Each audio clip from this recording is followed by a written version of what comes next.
کہ भाई कहां कहां पर वार किए गए, जब तुम वापस आए तो घर के क्या मनाजिर थे, जिसमें उसका कहना था कि मेरा भाई और मेरी भाभी मुसलसल उनको रोकते रहे, उनको एक कमरे में बंद कर दिया गया और ये बदबख्त बेटे अपनी माँ को जान की नीयत से आए थे। मैं नहीं जानता था कि अपनी माँ को मारने के लिए इस हद तक प्लानिंग कर रहे हैं, इस हद तक गिर जाएंगे।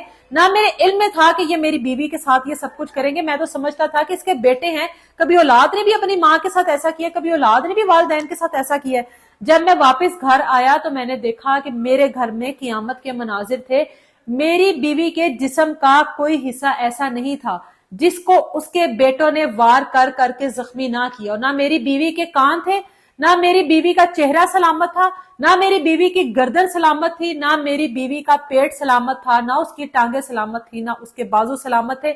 मेरी बीवी को मुकम्मल तौर पर जख्मों से चूर करके और उसकी मुकम्मल तौर पर आखिरी सांसें जो हैं उसके जिस्म से अलग हुई हैं। उसके बाद वो लोग वहां से गए और सबको धमकी देकर गए हैं कि हमारे खिलाफ कोई कार्रवाई की तो फिर तुम सब लोगों को भी देख लिया जाएगा। ये आदमी वापस आया, 15 पे कॉल चलाई, पुलिस वहां पर आई और जिस वक्त मेरी इस मुश्ताक नामी बंदे के साथ बात हुई थी, सोबिया का जो जिस्म है वो अस्पताल में पोस्टमार्टम के लिए मौजूद था।